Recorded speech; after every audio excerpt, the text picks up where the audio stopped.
is Carlos Vales, and today I'm going to be speaking on the menorah. The menorah is a lampstand.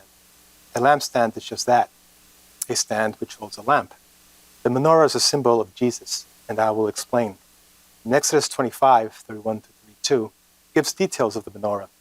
It says, "And thou shalt make a candlestick of pure gold, of beaten work, beaten, shall the candlestick be made. And 6 branches shall come out of the sides of it, 3 branches of the candlestick on one side, and 3 on the other, with a stem out of the middle." The menorah holds 7 lamps, and unlike the mimic menorahs we see out there during the Hanukkah season with bulbs, or we see them with candles, these had actual lamps. These 3 branches that went up on one side, and 3 branches that went up the other, these are very important. You're going to see that there is a purposeful arrangement. The number 7 is a much used number in scriptures. And the 3-1-3 pattern also. There is much evidence of structure and design in the word. God gave specific directions to Moses when he built the tabernacle in the wilderness.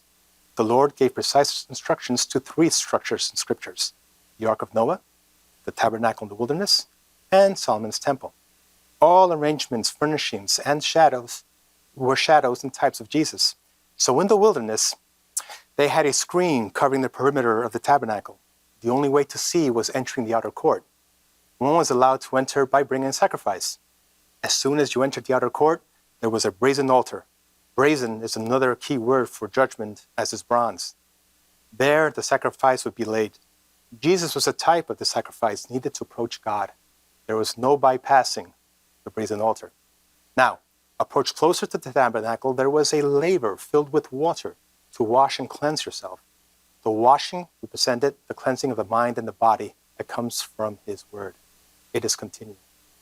After these acts, you could approach. Inside the tabernacle is the holy place, where the Spirit of the Lord resided. Note Jesus said in 1 John 5:7-8, "And there are 3 witnesses, in the earth, the Spirit, and the water, and the blood. These 3 agree in one, and you see them through the laver," and so forth.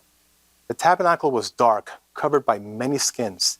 There was nothing remarkable or attractive from the outside about it. The same was said of Jesus during his time on earth. In Isaiah it says, "For he shall grow up before him as a tender plant, and as a root out of a dry ground. He has no form nor comeliness, and when we shall see him, there is no beauty that we should desire him." Same with the appearance of the tabernacle. However, inside it was beautiful. Inside the tabernacle was no natural light, but the light of the menorah on the side, and it shone brightly. Outside was the noise and the busyness of the outer court. Inside stood the menorah, silently, like the burning bush emitting its light. It was a symbol pointing to Jesus.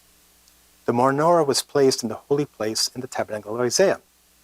In the tabernacle, Isaiah 11:1-2 relates the shape of the menorah. It's prophetic of Jesus. "And there shall come forth a rod out of the stem of Jesse." Again, the use of the word stem. And where it came from, Jesse. Nothing remarkable about this shoot. It was not like it was David or Moses.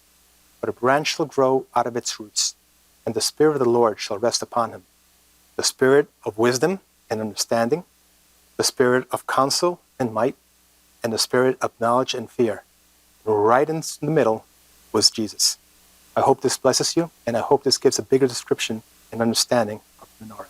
God bless.